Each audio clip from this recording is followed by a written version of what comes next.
Hello. We're like surround sound here. Okay. Can everyone hear me okay? Okay, great. We're very happy to have you here tonight to celebrate. Congratulations. The best is over. I mean, the best. Well, I'm starting out very well. Congratulations. The best is over. My name's Laurie Gilman. I'm the store owner. I will just apologize right from the top for not being Chasten Buttigieg. We that was the one day that he could come was the fake storm evening. I mean, I get, we did want to be safe, but we were very sad to have to cancel and not have our event at the Miracle Theater with Chasten and Eric chatting. But here we are, and we're really glad you're here anyway. So thank you for coming. If you haven't been here before, welcome. And we hope that we will see you again and again. And if you have been here before, welcome back. We're very happy to have you as part of our community. Let me see. I need to tell you that we would ask you to please purchase books before you get into the signing line, which will happen after the talk. You can purchase books upstairs and then come back downstairs for the signing line. Also, restrooms are upstairs to the left past the cash registers.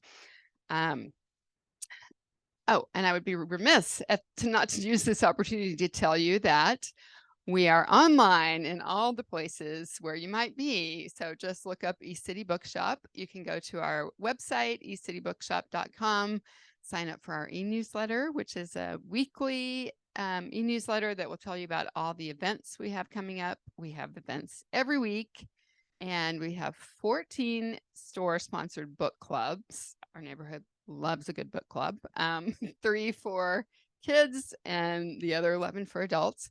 So there are lots of reasons you can come back, and we hope to see you here often. Okay, now let's get on to the main event here.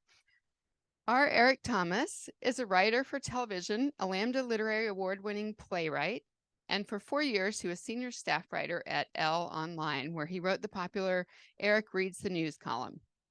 His work has been featured in numerous publications, and he's the long-running host of The Moth in Philadelphia, formerly in DC as well.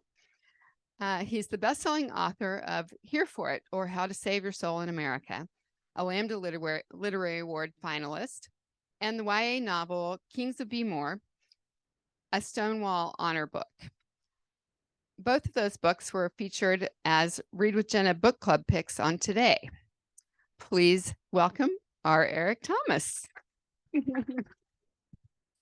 Hello. It's so good to be here. Thank you all for coming out. Thank you for having me. I love East City Bookshop. It's been a long time since I've been here, since then, but I haven't been here, in this capacity. So yeah.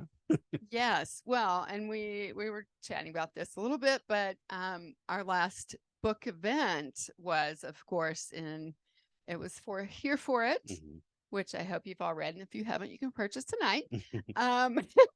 And it was in February of 2020. Yes. Oh. So, and it was at the Atlas Theater. It was wonderful and fun and glorious. And then March came, and we had, if anybody was at that event, there were little church fans that Eric had provided that we gave out. We had one of those taped up in our back office for many months after that. And we would just walk by and go, remember?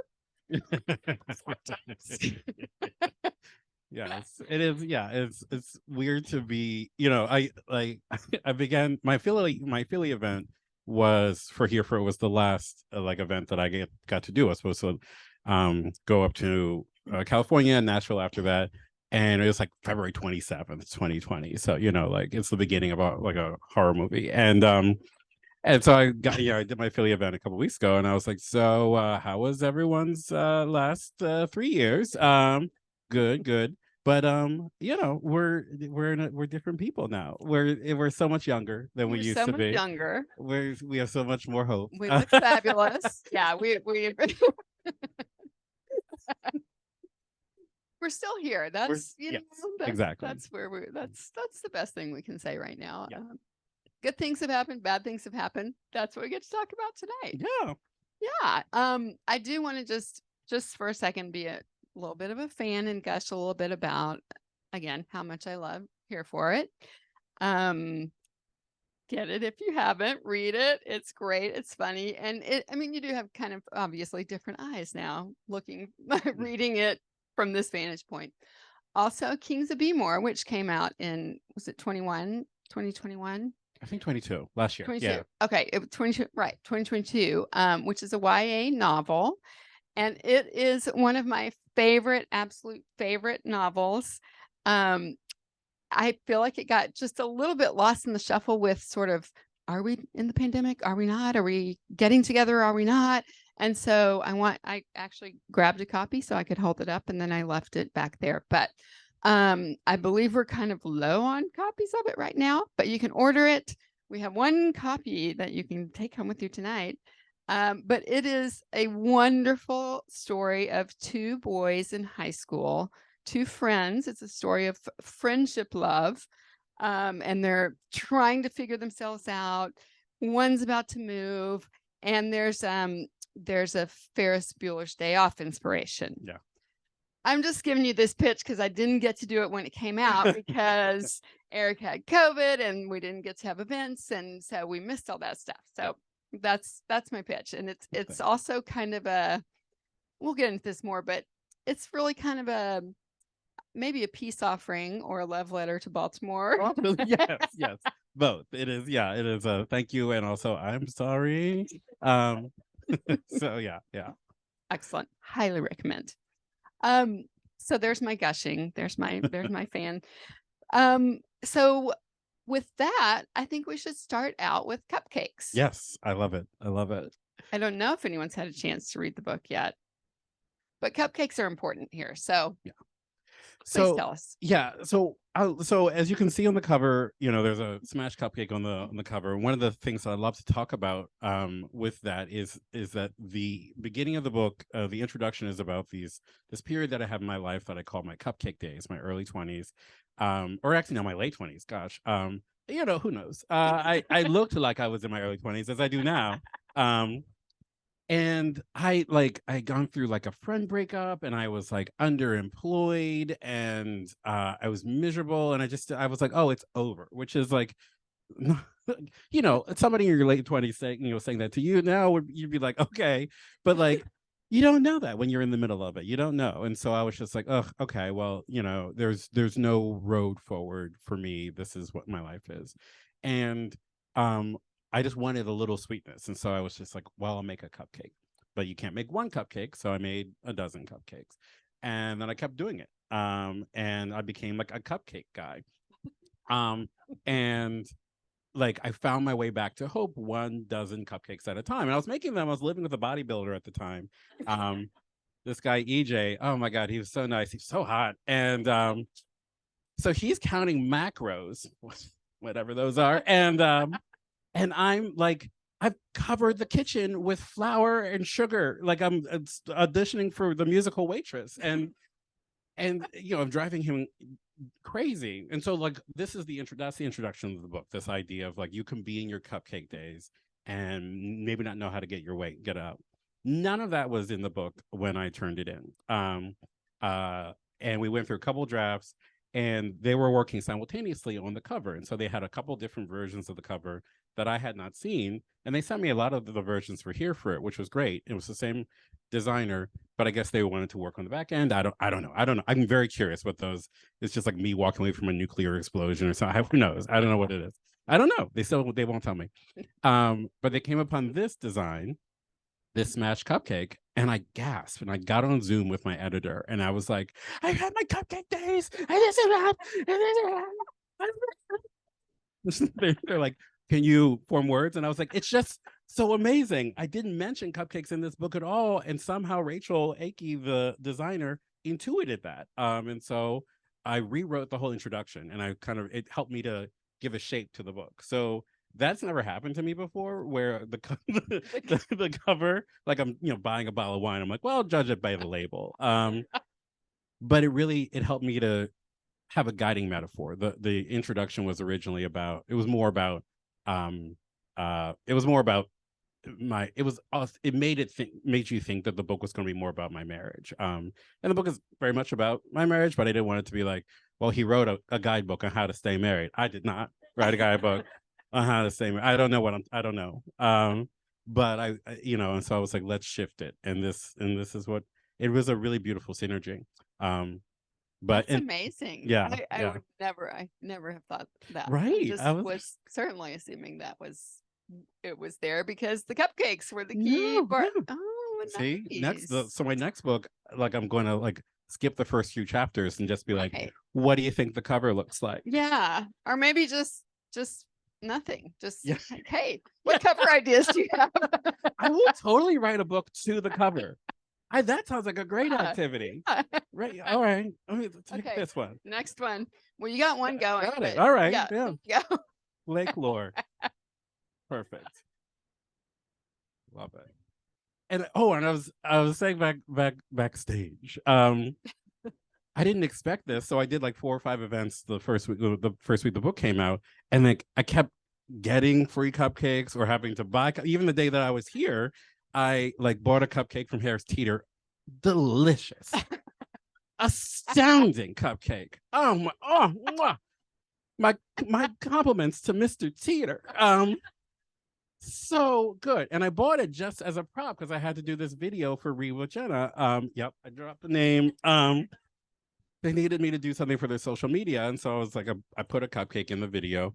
And then, I came over here, signed a bunch of books, and then waited to be lifted off the ground by a tornado. And so I'm like sitting there. I'm like, well, I nothing else to do. So I ate the cupcake. And by the end of the week, I was like, David, I've had so many cupcakes this week. So my next book, I'm going to put chicken and waffles on the cover. There we go. Yeah. Several book ideas are coming up here. Right. This is great. It's great. Well, it's kind of amazing to me that you can take something so funny and so, celebratory and not serious, like cupcakes, for example, and cover these big themes, which to me are, the things I'm really drawn to, but actually what I'm drawn to is that I'm just like hysterically laughing while I'm reading it. But the important things like community and hope and how to care for each other are really the things that come through in so much of your writing. And I'm just amazed by how you can do that. And if there's I assume it's intentional. You can't just write a lot of snark and have that underlying it without some sort of intention to do that. But Yeah. how do you do that? What does that mean to you? I mean, I have to give so much credit to my editor, Sarah, who really always pushes me to be truthful and vulnerable, because I think my worst instinct, but my first instinct is always, well, everyone only wants the jokes. And so I'll just give you a bunch of jokes. Yuck, yuck, yuck, gotta go, and I know that's not true. I know that, I want to, I've done storytelling shows for 10 years, and I've listened, and every story that I remember as being, so visceral and changing the way I think about life has had both, the highs and the lows. It's not just been, we actually at the Moth, you kind of get annoyed when someone's like, let me just do 5 minutes of jokes. Like, that's not what it's there for. That's what I'm there for. But even in between stories, sometimes it's not a time to just tell jokes. Sometimes it's, and some of the things that I've sort of discovered through telling funny little bits are these like really heartfelt things. And so I think of comedy as a dilator. I think that when you're laughing, you're open to all kinds of different experiences and emotions. And I think that, sometimes you're laughing, you're like, oh, that's so true. I think that's a beautiful sort of metaphor. It's like, well, you can get to the truth, and I learned that from my younger brother, Stephen. We, in church, I was the golden boy growing up. And he was, and I think I wrote about this a little bit in here for it. I don't know what's in that book, but I've heard it's good. But he, he was always the one who had a more sardonic take. He was always the one who was able to stand to the side and say, "Do you see what's going on here? You know, the good, the bad, the funny." And I think there's something about positioning yourself comedically where you're able to stand to the side in the room and say, "Do you see what's going on here?" That isn't separating yourself so much as it is inviting a larger sense of community. If like I was not able to sort of see the humor of where we were in that sort of conservative evangelical church. I just really wanted to. I was so terrified of being kicked out, and so I just wanted to be good. And he didn't have that same fear, and so he was able to poke fun lovingly. And I think that when you say, do we all see this, right? We're all laughing with this, right? I don't think it's a separation. I think it's a way of saying, let's make this community a little bit bigger. And so when I'm writing about hard things, I am doing so in an attempt to be more known. And the way that I want to be known is as somebody who is reaching for hope and is able to say, like, isn't it hilarious how depressing life can be? And to know like that is actually a safe thing to say. There's a there's a portion, there's an essay, I can't remember which one it is. I think it's Clap Until You Feel Something. No, it's you rock. Oh man, we went back and forth with that essay. The story of the essay is I'm suffering from depression, as as I have for much of my life, but it's gotten really bad. And I go on a day of what I call depression errands. I go to visit my grandparents' graves, like you do. And I thought that was very a funny thing to do. And so I wrote about it in a funny way. And Sarah was like, "Can you just tell the story? Can you just talk about?" And I was like, "Okay. But where will all these hilarious Adams Family jokes go?" And then she was like, "And you got to explain why you're doing this." And I was like, "Oh, because I was born sad." And she's like, "No, but explain it. Why?" I'm like, uh, this we've got our top scientists on it, Uh, but I don't know. And so she was like, "Just explain the way you experience depression." And I was like, I feel so, it feels so silly. But I said to her, I was like, "Sarah, I can't think of anything more boring." And she's a very well respected book editor. She knows what she's talking about. So you just want to reassure everyone of that, right? Yeah, It's yeah, like, yeah. Like she's a genius. And I was like, Sarah, me writing sad, sad, so sad, every day so sad is deeply boring. And so she razzled me, like really, like Jacob and the angel, like just wrestling me to just get me to tell the truth in a vulnerable way. And she finally we got there, and I was like, everyone's gonna revolt. They're gonna storm the bookstore and throw everything off the shelves. And they didn't. People instead have been like, I I feel that way too. And I'm like, oh, okay. But and I say I've said this a couple of times, but it's a lesson that I always had to learn, that mental health stuff, depression, will tell you that you're the only one, and it'll tell you that you're alone and nobody feels the way you feel. And what I love about comedy, and what I love about being about storytelling in general, is that you it is a great way of reminding yourself that you are not alone. And if you are feeling low or you're feeling great, and you can go out to a place where you can hear something that resonates with you and look around and say, these people also feel this way, maybe. Or if we're all laughing at the same thing, you think we may be slightly coming from slightly different places, but we all found the laugh. there's something in there, yeah, that Yeah, everybody. that's important to me. Yeah.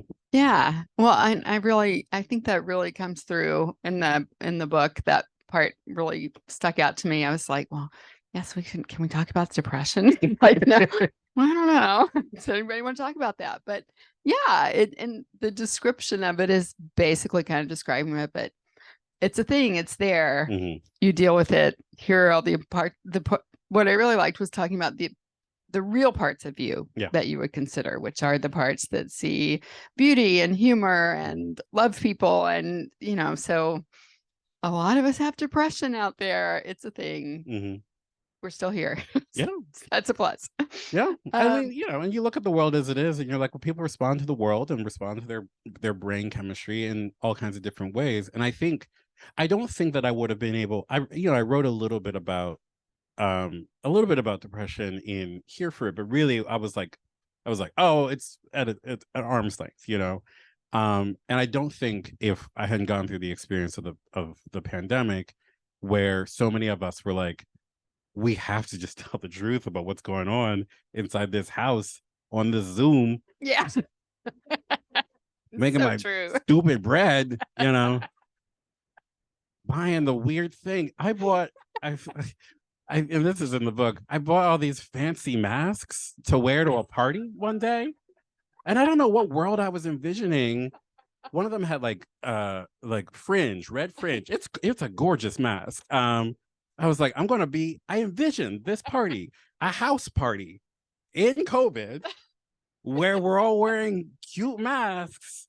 Sounds fun. I'm like, just what are you doing? I would stay home. I just would not go to that party. And then, 5 months later, they're like, that's not safe. Buy this thing on Amazon. Okay. So then whatever. I don't want to talk about COVID. Right. Yeah, we've been there. Have you all heard of this? You ever heard this thing? Oh my gosh, how weird. And just that you did note that it was a little bit hard to write funny things at that quite a time in there when only very weird and terrible things were happening. Yeah. So that was our job. Yeah. Yeah. I mean, that's the thing. One of the reasons that I left L was that I was like, I'm out of jokes, and I think, I miss the column. I miss it a lot. And I asked myself, would I go back? I don't know. I think L is like, we've moved on. We're good. But like, would I do it in my newsletter or something? And I mean, maybe, but I think I don't know. I'm very interested in other ways of finding that same joy. Yeah, but and I think it's sort of changed. It changed the way I think about sort of the way that we can look at our world, and not for the worse, for the better, So we'll see. Oh, for the better. I think so. I mean, the pandemic was a good thing. I'm just no, I don't mean that. I mean, no, I just mean I had to, writing the column for Elle challenged me for 4 years to find light and weirdness, light and darkness, the strangest angle on a story that has been reported 9 million times. It was a very good training ground. But I think, it also motivated me, especially the sort of running into the brick wall of our time. It made me want to find other ways that I could create comedic circumstance, and so writing for TV has been that, writing novels has been that. That's all I can think of. Those are the examples. I was like, is that all I do? On my newsletter, it's also nice. I mean, I just don't have to stay on Twitter for 12 hours a day, looking for one funny thing. Yeah, although good. I was looking at those mugshots and I was like, oh yeah. Oh man. Oh, so good. Those Batman villains. And they're all washed out, which I'm like, I feel like that camera is racist. It's not calibrated. It's not used to taking pictures, bringing white people to justice. And I was like, well, that would be a thought I would tweet, but I was like, I'll just say it at the book event tonight. There you go. Just as good. I mean, yeah, right. I'm not on Twitter anymore. All right. Or whatever it is. Yeah, whatever I refuse. I know. Well, there are a few other, besides these big kind of themes that I was jotting down, and then some smaller things that pop up. But one of them that I, as a middle-aged woman, am constantly feeling like running into is the feeling of, oh, I'm in a new stage of life. Who am I now, and how do I do this? And the subject of making friends when you're grown up and how to do that. The worst. That's why I write books, because I'm like, well, I don't know how to be normal as a person, but I'm like, what if I'm like, hey, I'm in a bookstore and you can read all my interior thoughts, And if you like those, then you should be my friend. All these friends. I mean, right? It works. It's the greatest shortcut to making friends is working for 10 years in a restaurant, honing your crafts, then working for 4 years at a magazine, then working for 2 years on a book, and then publishing that book. That's the easiest way, I think, to make friends. Yes. It is far easier than being like, hey, we met at a party. Do you want to go to another event or something with me if you have a babysitter and I'm not busy and I'm not tired, which I always am? Yikes. And I just, it's like I miss college in that you were just hanging out in your dorm, sweaty. And people are just there. And you're like, do you want to do this stupid thing? This icebreaker, evening of icebreakers? Like that was some of the events at college. It was like an evening of icebreakers. And you loved it. You're standing on one side of the room, you're claiming your privilege and walking to another side of the room. You're like, what a delight. Never had this much fun in my life. And the internet doesn't really exist, but it kind of, whatever. But it was proximity. And I think there's a real magic to proximity, and that's what makes rom-coms so exciting. And it's what makes real life terrible. Yeah. Yeah.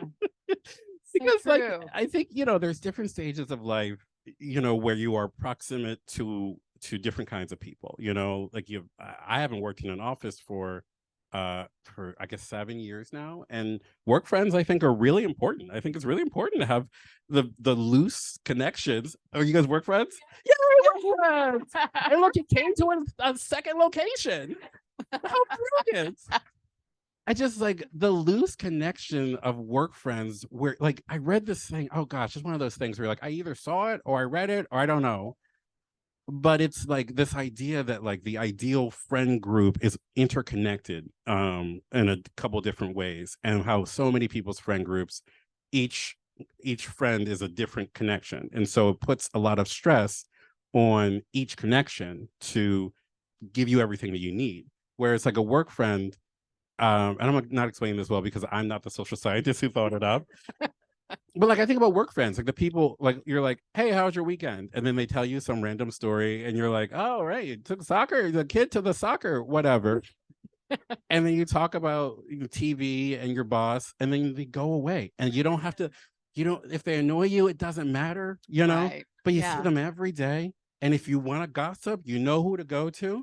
That's a beautiful thing. And like I think that you get that with, I presume you get that with parents of if you have kids, like other parents. Oh yeah. And not having kids, I'm like, oh, I guess I got I do that at the piano bar. Not as healthy, have to say. I do feel like my brothers have a healthier regimen of getting up at like 6 a.m. and taking their children to gymnastics than me singing maybe this time at 3 a.m.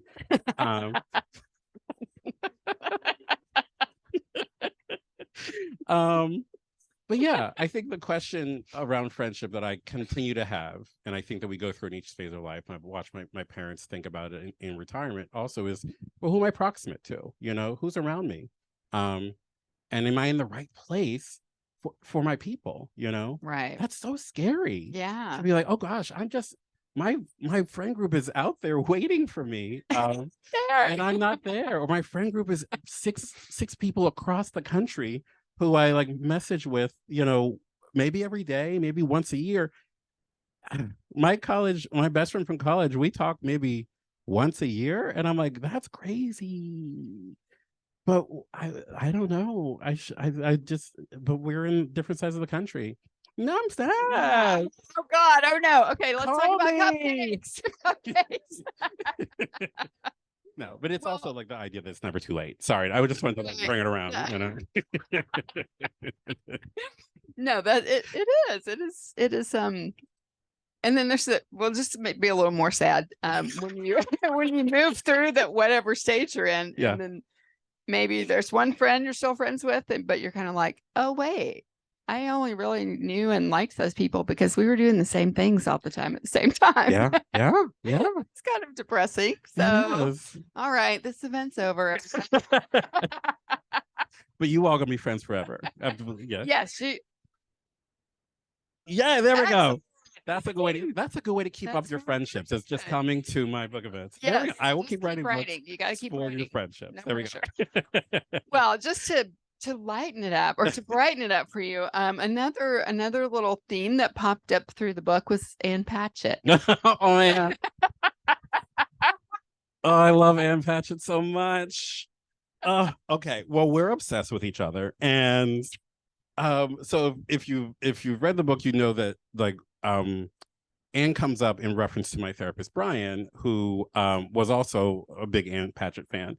And so whenever I didn't want to do any work on myself, I'd be like, Brian, you know that moment in Bel Canto, and he would never be distracted, but I kept trying. And so I wanted to, when I went to her bookstore, Parnassus in Nashville, I wanted to get him a tote bag that, and get Anne to sign it. But my event in Nashville was canceled because of, the COVID pandemic. And so, but just like 2 weeks ago, on August 9th, 2023, the moral arc of the universe bent toward justice.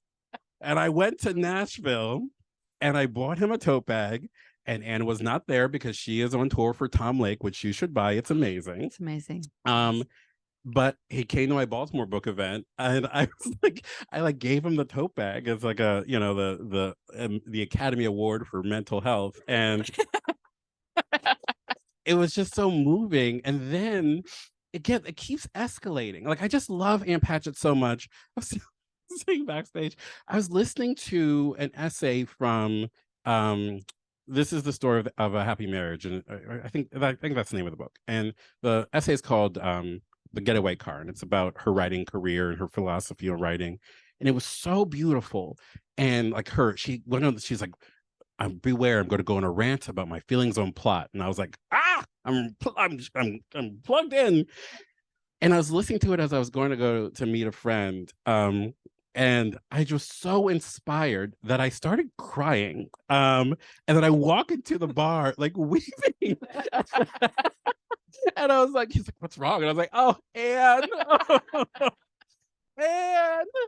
Anne. And apparently I got word that she has been listening to Congratulations, the Best is Over as she drives around for her book events. Nice. Obsessed. And yeah, she got on, she doesn't have Instagram, but she gets on the Parnassus Instagram and she was talking about it. And I was just like, she's saying my name like right now. And then she sent me a copy of Tom Lake. And it was signed. And that's big. That's big. I did. I cried. You're about to cry right now. I'm just so touched, It is. It is so nice. And Tom Lake is so wonderful. Tom Lake is so good. I'm very serious about this. Your book, though. No, I don't want to. Like, the only reason that I release books is so I can go to bookstores and tell people to read Ann Patchett books. Because when Here For It came out, she released The Dutch House, and I wanted to be like, have you read The Dutch House though? And now she's got Tom Lake, so I'm like, Anne, let me know when you've got another book coming out, and I'll hurry up and write one real quick. Right. And then I'll just like, I'm just really, you don't want to get too, you don't want to be like weird about it. No, I don't think I've reached that. No. I'm crying on a live stream about Ann Patchett. That's not weird. I love you so much. I'm sure she's tuning in. Has she ever come here? If not, it'll be on our YouTube channel. Oh, good. I'll send it directly to her. Yes, too. She's gonna be like, stop. No, she hasn't been here yet. We're working on getting her to come just do some signing for Tom Lake. Okay. Wow. Let me know if you need. Now I have an in. Like, okay, is Erin going to be far away? Here for next week. oh my goodness. It's, there's just so many there's so many beautiful books in the world, and So true. I feel like Anne Patchett is one of these people who's able to capture something so unique and universal about human experiences, and I appreciate it so much. And she came into my life, and like at a time where I was like really searching for beauty, and then it keeps coming up. I was listening to the Dutch House. I listened to the Dutch House right before it was like maybe right before the pandemic started. It was probably January of 2020. Because I was a judge that year for the audiobook awards. Ironically, I did not get nominated for an audiobook award the next year for Here for It. So then I was salty. Yeah. Whatever. No, I am really mad about it actually. But I got to listen to Dutch House, and I was just like, and then I revisited it during those first couple of weeks, and then I get to like hang out with Tom Lake. I don't know. I'm probably talking too much. My publicist is gonna be like, is calling right now. They're like, stop talking. Okay, we're here with Arik Thomas. His book is Tom Lake. You remember one thing from this event. Remember Tom Lake by Anne Patchett. That's what really matters. All right. I got a couple more minutes, maybe. Okay, a couple more minutes before we take some questions. I will stop ranting. So we are going to talk about Eric's book. Congratulations, the best is over. We do have to just mention David, your husband, because shift your brain from Is he a character? Okay, no, okay. We're gonna come back. Yeah, David. So you said it started out as seeming like it might be a manual for how to have a good marriage. Yeah. But David is a big important part of this book. And well, lots and lots of things happen, including, I don't know, if you want to talk about the gardening, if you want to talk about David's job, there's just so much that it just is a lot. Yeah. There's a lot going on. There's a lot going on. And it's so funny. Yeah, like I didn't realize that it was sounding like it was like a book about us. I was like, he's just the other character because we were in the house together. Which is not to denigrate. I didn't not want to write about David, but I would never. I grew up, and there was a whole essay actually that got cut called Harold Jackson Who Doesn't Empty the Dishwasher, and where I was like, oh, I should have come up with a different name for David, like some other, like Jenny Lawson has a different name for her husband in the books, and you know who it is. You Google Jenny Lawson, you're like, oh, that's what her husband's real name is. But it creates like a separation. Or like Mike Birbiglia, I think, calls his wife Mavis in his act, and I never thought to do that. And I was like, well, I should, because then I could, I don't know. I didn't know what I was trying to do when I was trying to get out there. But I did feel like I wanted to protect him. And he's always said to me, he's like, you can write about anything you want about me, which is deranged. Like, yeah. You should be locked in Arkham Asylum with the Joker and Catwoman.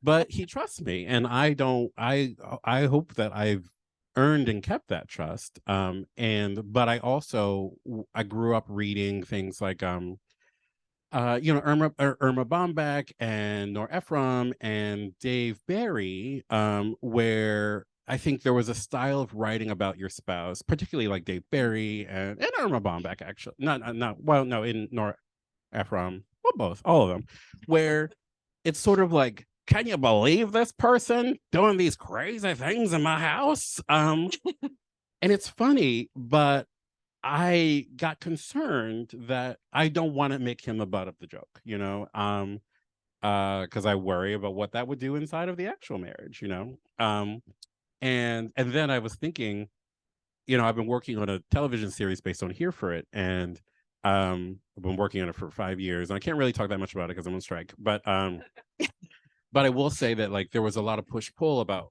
whether the series was ultimately leading toward David or not. And I I had this like breakdown with the producers. I was like, okay, well, just remember, Dave Barry was writing these columns and he was married, and then they started the show Dave's World, which maybe you recall or maybe not. It was a sitcom. Harry Anderson from Night Court. They're like, move it along. And I remember reading in Entertainment Weekly that then Dave Barry and his wife got divorced. There was this question of whether they were going to fire the actress from the television show. And I was like, fame makes you get divorced and then an actress loses her job. And I didn't want an actress to lose her job.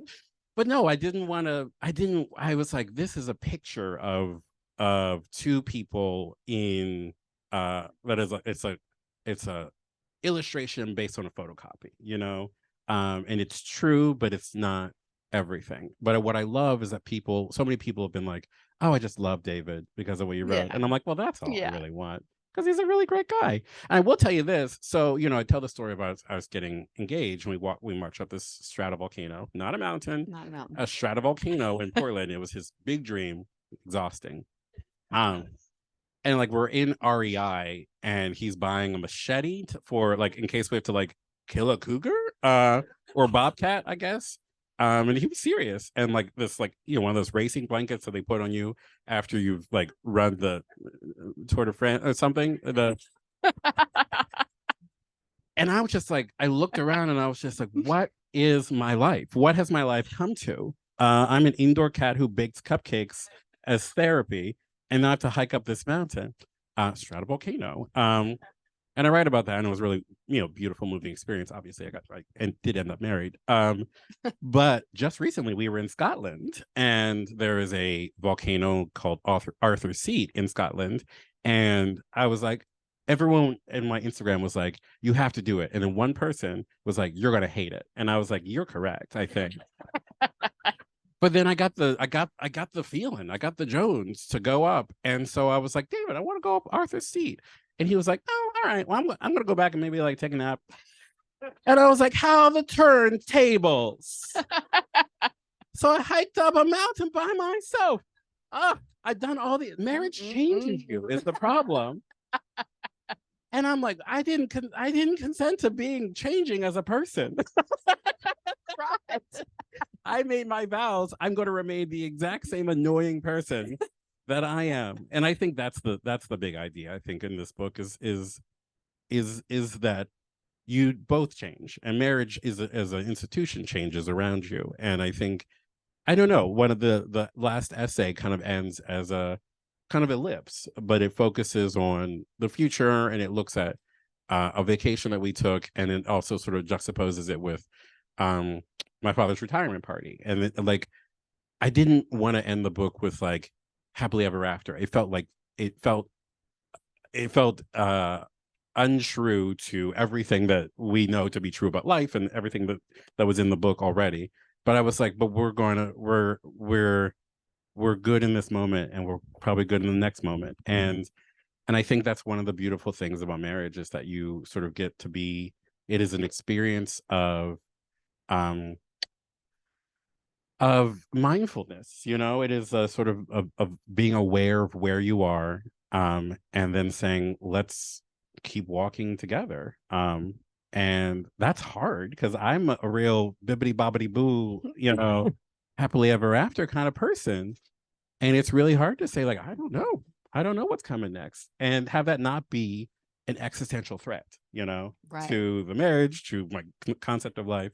But it's okay, and I think that's something that we've really embraced. But And you do say some very lovely, right? Some very lovely things about how your living is basically in that vast middle yeah, of, oh, where have you been? Where are you going? But you're doing all the living right there and everything's happening there. Yeah. Which is really a nice thought. Yeah. And yeah, I also think David sounds wonderful. So you're doing him I justice. recommend him highly. Like, you all should marry him. Like, he's great. Well, I think, okay, yes, we do need to take some audience questions, even though I have lots more things on my sheet of paper here. Oh, sorry, I talked so long about top No, eight. no. I have 5 sheets of notes. It's not like that was ever going to be. We're going to talk about all those things. Okay, so why don't we start with anybody in the audience have a question in the, yes. Hi. Hello. Oh yes, you look this is incredible. You match the book. It's so great. Hey, completely. Oh my god. The pants as well. Oh.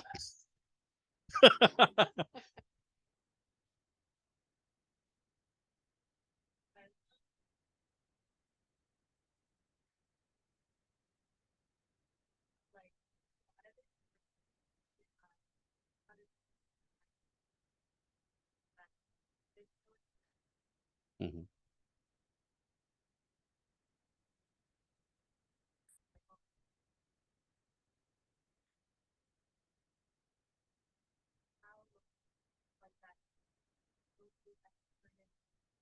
Mhm.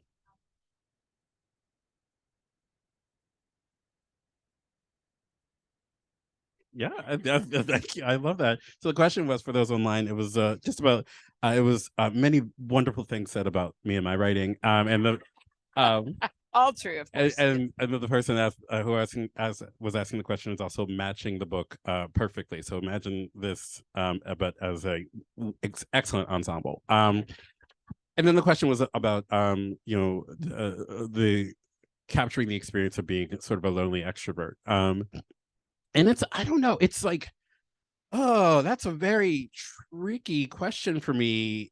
I think for me the key has been to say, oh yes, you can acknowledge both sides. I think a lot of life was about performance, performing belonging, performing being okay, performing being a happy clown. And I and I think the key for me came from being able to put into words, yeah, but like, is this it? Is this all? Am I doing this right? Um, and it's something that I still really struggle with. It's so funny. I was on Fresh Air the other day, and this is a part of this. I don't think it got into the interview. I had really struggled. I struggled to listen to myself on podcasts, and so I didn't really listen to the whole thing. It was a fantastic time. I had a great time, but at one point, Tanya Mosley asked me, she was like, "So you said the real version of you is the person who's on stage," and I was like, "Yeah, that's who I am. I love that's me."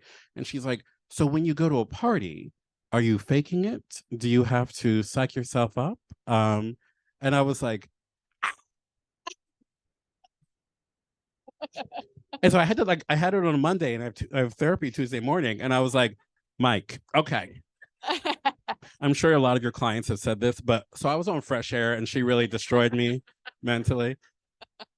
So I think for me, it's really about trying to figure out how to capture, like how to authentically be my full self. And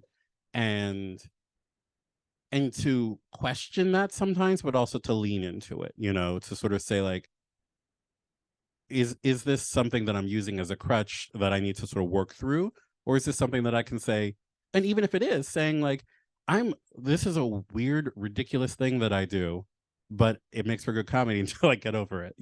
I don't know. I feel like that's probably not a satisfying answer, but I appreciate you, and I will think about it. And if I think of more things, I will publish them in another book, and I will send it to you directly.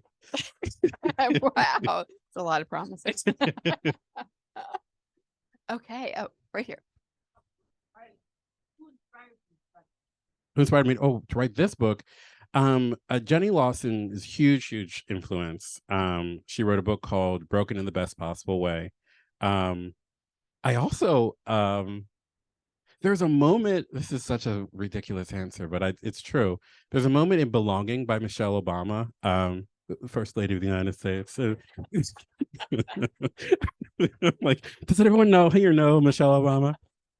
She talks about there was I think it was the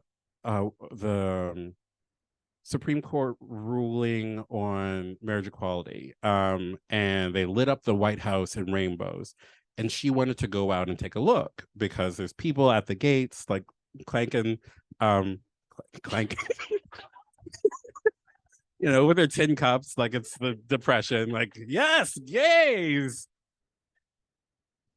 And she wants to go, and the Secret Service won't let her out. And I was really like, and so then she like considered like sneaking out, but then she couldn't figure out how to do it. And yeah, and it's incredible. It's an incredible moment in that book. The book in itself is incredible, and I was really struck by this feeling of being in the life that you want, but also trapped by the life that you want. And I Michelle Obama and I do not have similar lives at all. I don't know if anyone here would have guessed that, but I was so struck by that image, and I thought I like chewed on that, and that was I listened to it, probably late 2019, and I think it sort of continued to crystallize in my head over the course of the early 2020. And as this book came into fruition, I think it was one of the things that really struck me, and just sort of like, how do I get out to where the people are, and do I want to be out there, and is this celebration? It's such a beautiful metaphor. Like they're like this celebration of marriage equality, which also in and of itself didn't solve all the problems, unfortunately. And so yeah, it just felt like a very complicated and beautiful moment, and she captured it so well that I was like, well, let me try again, but in my own way. So it's a great question. Thank you. Yes. Your essays, the plays, writing for TV, like, are you writing all of these different kinds of things at once, or do you take them in turn? Like, I'm just curious about your process. Oh gosh, that's a great question. So the question was about, I write for TV, film, and plays and books. So I'm writing all at once. My process is so chaotic, and is largely based on deadlines. And so I agree to things, and then time goes by, and I'm like, what a beautiful life I'm living. And then they're like, hey, just checking in, and I'm like, ah. For the first, for Here For It, I was writing my daily column every day. And then part of that time, I had finished Here For It by the time I started writing on Dickinson. But for the first couple of years of the sort of stacked writing career, I was just doing multiple things at once. And so necessity really became the mother of invention. And it's actually interesting now, like, because I'm on strike, and because I live in a state where there are not that many picket lines, I don't, the responsibility of every union member is to be on the picket line every day. But because there's not pickets in Philadelphia, I don't have the opportunity to do that. And so I have days where I just have one or two jobs to do, like I I was preparing to promote this book in April, and then I wrote two plays. So like, but I feel like I could always be doing more. And I don't think that I have a very organized process. But like right now, I'm just working on a novel and a play. I don't know. I'm sorry. Every time someone asks me about my process, I'm just like, "Rrr." But I think it's really like it's kind of working. Yeah. But I think it's really just like, I love to know what's coming. I love to know what's coming down the pike. I love to put myself in a situation where people can like, where I know that somebody's waiting on something from me, because there's so many years where nobody was waiting for anything from me. And so yeah, even every Sunday, I wait till Sunday afternoon to write my newsletter, even though I know Sunday's coming, but I can't write it on Thursday. I've tried. Ugh. Anyway, so Okay, I think we have time for one more. Are there any online since we haven't done? So in your first book, I was moved by how you balance humor and the very real challenges you face. That I was consistently moved, challenged, and delighted. Have you ever found yourself leaning too strongly one way or another? How do you deal with that? ooh, leaning too strongly, I guess, comedically or dramatically. Yeah. Mostly comedic. Like I said, like I sometimes had to be coaxed into telling the more dramatic side of things. I don't know that I've ever leaned too far dramatically.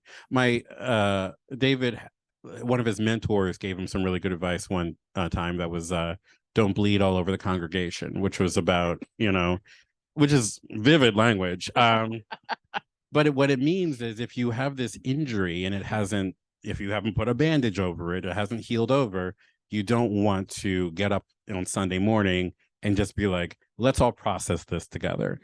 And that's always my big fear, is to, and like, that's why I have great people around me to keep me from getting in front of all of you and being like, so accidentally I was processing in real time in this book. And that's not, that's not what happens in this book. And that would be, I think, incorrect, and that would be embarrassing for me. So I try not to do that.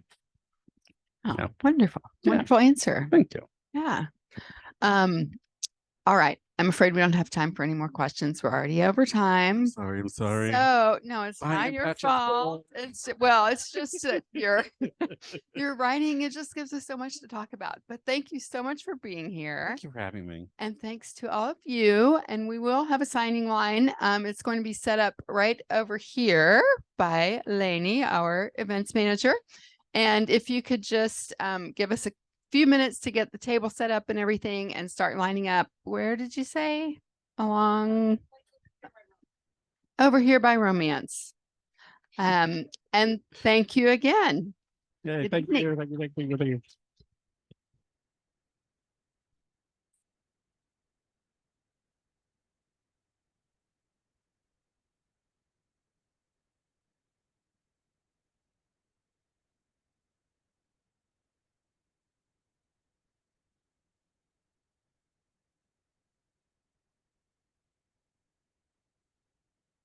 Sorry, guys, I forgot to say this. If y'all could just help by folding your chairs up and putting them over to the opposite side from Romance, just lean them against the shelves, that would be great. Thank you.